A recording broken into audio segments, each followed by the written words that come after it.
Di video kali ini kita akan melihat bagaimana Irene Karisma Sukandar menang skakmat pada kejuaraan dunia catur blitz tahun 2024.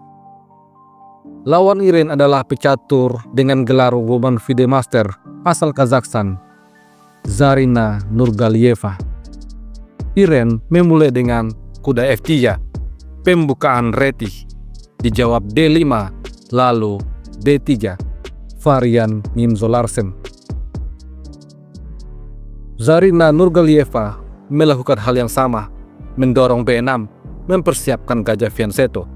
Setelah gajah B2, gajah B7, lalu E3, Irene mempersiapkan gajah petak terang untuk berkembang. Di posisi ini, hitam mengimbangkan kuda F6, lalu D4. Untuk sementara pion putih menutup serangan gajah. Zarina Nurgalieva kemudian mendorong E6, mempersiapkan gajah petak gelapnya untuk berkembang. Dan Irene mengimbangkan kuda B ke petak D2.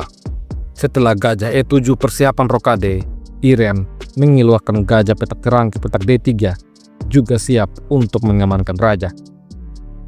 Di posisi ini, Zarina Nurgalieva memulai serangan dengan C5, menantang pion center. Akan tetapi, Irene memutuskan untuk rokade. Begitupun dengan hitam. Permainan berlanjut dengan kuda ke petak E5, menempatkan kuda di petak center. Ini langsung dibalas dengan kuda B ke petak D7, tantangan pertukaran kuda. Namun, Irene memilih mengimbangkan menteri ke petak E2. Zarina Nurgalieva memilih untuk menempatkan benteng di petak C8. Setelah itu, Irene menempatkan benteng di petak D1. Ini memberikan shadowing pada menteri hitam. Oleh karena itu, menteri bergerak ke petak C7. Kemudian terjadi pertukaran kuda. Kuda makan kuda, lalu pion E4. Irene mulai membongkar center. Di posisi ini, Zarina Nurgalieva menukar pion C sehingga lajur C menjadi terbuka. Lalu Irene menukar pion E. Dengan langkah ini, Irene membuat gajah petak terangnya mengamuk dan mengancam pion H. Hitam merespon dengan gajah makan pion. Setelah itu, Irene juga makan pion. Dengan demikian, kedua gajahnya betul-betul mengamuk. Oleh karena itu, Zarina Nurgalieva menetralisir keadaan. Dia mengadu gajah petak gelap dan gajah makan gajah. Setelah kuda makan gajah, Irene mendorong C4, gajah mundur B7. Selanjutnya, kuda dikembangkan ke petak F3 dan hitam merespon dengan menteri F4. Setelah itu, kuda ke petak E5. Dan di posisi ini, Zarina Nurgalieva memainkan langkah yang tidak tepat. Benteng ke petak C5 untuk menyerang kuda. Langkah terbaik untuk putih adalah benteng F menjaga kuda. Namun, Irene memilih benteng D. Dengan demikian, maka pengawasan benteng pada lajur D menjadi hilang. Zarina Nurgalieva memanfaatkan keadaan ini dan menguasai lajur D dengan bentengnya. Di posisi ini, Irene memainkan langkah taktikal kuda makan pion. Sebuah pengorbanan yang mengandung jebakan. Namun, sesungguhnya langkah ini adalah langkah yang tidak tepat. Apabila di posisi ini, raja makan kuda, maka hitam terkena jebakan karena menteri makan pion, skak. Raja terpaksa mundur ke petak F8. Setelah itu, menteri E7, skak. Raja terpaksa lari ke petak G8. Kemudian, menteri makan benteng, kembali skak. Kuda terpaksa menutup skak. Setelah itu, benteng makan kuda, lagi-lagi skak. Setelah raja mencoba untuk lari, maka menteri E7, skakmat akan terjadi. Akan tetapi di posisi ini, hitam sesungguhnya punya langkah yang sangat bagus. Langkah itu adalah kuda G4. mengancam skakmat. Pion harus dorong. Setelah itu, putih akan kehilangan kudanya. Dan itulah kenapa langkah ini dianggap tidak tepat oleh engine, karena hitam akan menang perwira. Untungnya pada game sesungguhnya, Zarina Nurgalieva gagal menemukan langkah terbaik. Dia memilih benteng E8 dan Iren menyelamatkan kudanya. Setelah itu, menteri D4, lalu gajah mundur, kemudian A5.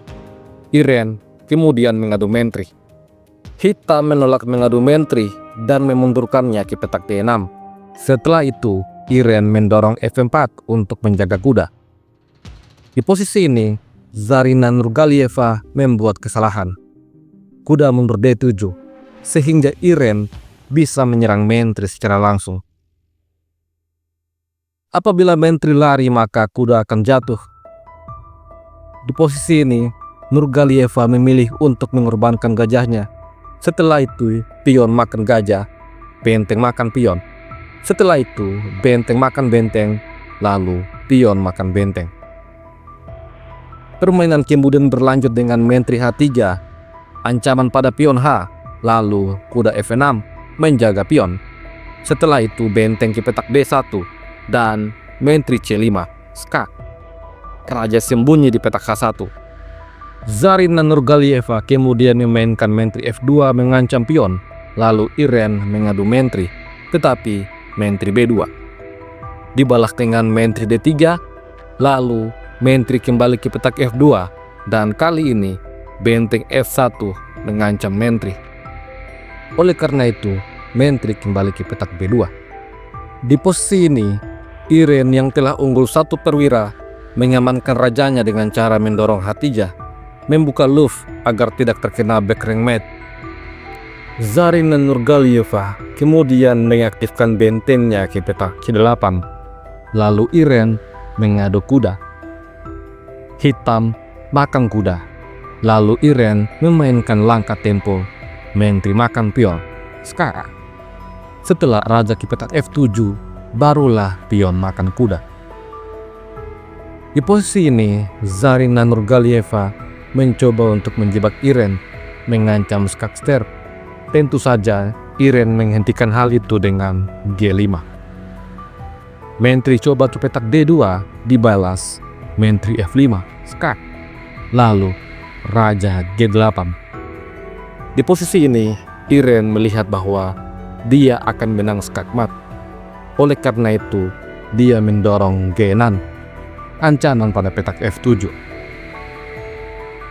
Zarina Nurgalieva memainkan benteng F6, ancaman pada menteri, tetapi menteri C8, skak. Raja tidak bisa lari, benteng harus mundur. Setelah itu, menteri E6 kembali skak. Apabila benteng menutup skak, maka tentu saja akan dimakan. Hitam mencoba dengan raja H8, namun menteri H3 kembali skak. Raja hanya bisa sembunyi di petak G8. Setelah itu, Iren menang skakmat dengan menteri H7.